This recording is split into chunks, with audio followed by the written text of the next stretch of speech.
Hi friends, Nisha cooking ಚಾನಲ್ಗೆ ಸ್ವಾಗತ. ಇವತ್ತು ನಾನು ಎಲ್ಲ ಪಲ್ಯಗಳಿಗೆ ಯೂಸ್ ಆಗುವಂತಹ ಹಸಿಮೆಣಸಿನ್ಕಾಯಿ ಖಾರ ಹೇಗೆ ಮಾಡೋದು ಅಂತ ತೋರಿಸ್ತಾ ಇದ್ದೀನಿ. ನೋಡಿರಿ, ಇದಕ್ಕೆ ಬೇಕಾಗಿರೋಂಥ ಸಾಮಗ್ರಿಗಳನ್ನು ನೋಡಿಕೊಡ್ರಿ. ಹಸಿಮೆಣಸಿನ್ಕಾಯಿ, ಬೆಳ್ಳುಳ್ಳಿ, ಶುಂಠಿ, ಜೀರಿಗೆ, ಉಪ್ಪು, ಕೊತ್ತಂಬರಿ ಮತ್ತು ಕರಿಬೇವು. ಮೆಣಸಿನ್ಕಾಯಿನ ತೆಗೆದು ಈ ಥರ ಕ್ಲೀನ್ ಮಾಡಿ ಇಟ್ಕೋಬೇಕು. ಇಲ್ಲಿ ಮೆಣಸಿನ್ಕಾಯಿನ ಹುರಿಯೋಕ್ಕೆ ತವಾನ ಬಿಸಿ ಮಾಡಿದ್ದೀನಿ. ಇದಕ್ಕೆ ತೆಗೆದು ಸೋಸಿಟ್ಕೊಂಡಂಥ ಮೆಣಸಿನ್ಕಾಯನ್ನು ಹಾಕಿ ಸರಿಯಾಗಿ ಹುರಿಬೇಕು. ಮೆಣಸಿನ್ಕಾಯಿನ ಸರಿಯಾಗಿ ಹುರ್ಕೊಂಡ್ರೆ ಖಾರ ತುಂಬ ಚೆನ್ನಾಗಿರುತ್ತೆ, ಆಮೇಲೆ ಕೆಡೋದಿಲ್ಲ. ಸರಿಯಾಗಿ ಕೆಂಪಗಾಗೋವರೆಗೂ ಹುರಿಬೇಕು. ಇದಕ್ಕೆ ನಾನು ಇವಾಗ ಸ್ವಲ್ಪ ಎಣ್ಣೆ ಹಾಕಿ ಚೆನ್ನಾಗಿ ಬಾಡಿಸ್ತಾ ಇದ್ದೀನಿ. ಈ ಖಾರ ತುಂಬ ಚೆನ್ನಾಗಿರುತ್ತೆ.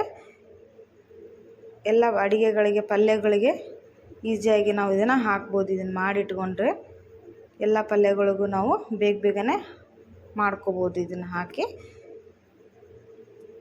ನೋಡಿರಿ, ಈ ಥರ ಕೆಂಪಗಾಗೋ ಥರ ಹುರ್ಕೊಳ್ರಿ. ಹುರ್ಕೊಂಡು ಇದನ್ನು ಕಂಪ್ಲೀಟ್ ತಣ್ಣಗಾದ್ಮೇಲೆ ಮಿಕ್ಸಿ ಮಾಡ್ಕೋಬೇಕಾಗುತ್ತೆ. ಬಿಸಿ ಇರುವಾಗ ಹಾಕಬೇಡ್ರಿ. ಬಿಸಿ ಇರುವಾಗ ಹಾಕಿದರೆ ಖಾರ ಬೇಗನೆ ಕೆಟ್ಟೋಗುತ್ತೆ. ತಣ್ಣಗಾದ್ಮೇಲೆ ಹಾಕಿದರೆ ನಾವು ಒಂದು ವಾರದವರೆಗೂ ಖಾರನ ಇಟ್ಕೋಬೋದು, ಏನಾಗಲ್ಲ. ಫ್ರಿಜ್ನಲ್ಲಾದರೆ ಒಂದು 8-10 ದಿನ ಆದರೂ ನಾವು ಇದನ್ನು ಸ್ಟೋರ್ ಮಾಡ್ಕೋಬೋದು. ಇದನ್ನು ಒಂದು ಪ್ಲೇಟಿಗೆ ತಕ್ಕೊಂಡು ಕೂಲ್ ಆಗಕ್ಕೆ ಬಿಡೋಣ. ತಣ್ಣಗಾದ್ಮೇಲೆ ಮಿಕ್ಸಿ ಹಾಕೋಬೇಕು. ಈಗ ನೋಡಿರಿ, ತಣ್ಣಗಾಗಿದೆ ಮೆಣಸಿನ್ಕಾಯಿ. ಇದನ್ನು ಪೇಸ್ಟ್ ಮಾಡ್ಕೊಳ್ಳೋಣ. ಜಾರಿಗೆ ಹಸಿಮೆಣಸಿನ್ಕಾಯಿ, ಇಲ್ಲೇ ನಿಮಗೆ ತೋರಿಸಿದಂಥ ಎಲ್ಲ ಸಾಮಗ್ರಿಗಳನ್ನು ಇದಕ್ಕೆ ಹಾಕಿರಿ. ಮೆಣಸಿನ್ಕಾಯಿ ಹಾಕ್ಕೊಳ್ರಿ, ಉಪ್ಪು ರುಚಿಗೆ ತಕ್ಕಷ್ಟು ಉಪ್ಪು. ಖಾರ ಇದು ಮೆಣಸಿನ್ಕಾಯಿ ಜಾಸ್ತಿ ಇದೆ, ಹಾಗಾಗಿ ಸ್ವಲ್ಪ ಉಪ್ಪು ಜಾಸ್ತಿ ಹಾಕ್ತಾಯಿದ್ದೀನಿ ನಾನು. ಸ್ವಲ್ಪ ಜೀರಿಗೆ ಹಾಕ್ಕೊಳ್ರಿ, 1 ಚಮಚದಷ್ಟು. 1 ಗೆಡ್ಡೆ ಬೆಳ್ಳುಳ್ಳಿ ಜಾಸ್ತಿ ಹಾಕ್ಕೋಬೋದು, ಚೆನ್ನಾಗಿ ಟೇಸ್ಟ್ ಕೊಡುತ್ತೆ ಅದು ಕೂಡ. ಆಮೇಲೆ ಇದಕ್ಕೆ ಕೊತ್ತಂಬರಿ ಸೊಪ್ಪು, ಕರಿಬೇವು ಹಾಕ್ಕೊಳ್ರಿ. ಹಾಕಿ ನೈಸಾಗಿ ಪೇಸ್ಟ್ ಮಾಡಬೇಕು. ಇದಕ್ಕೆ ಯಾವುದೇ ಕಾರಣಕ್ಕೂ ನೀರು ಹಾಕಬಾರ್ದು.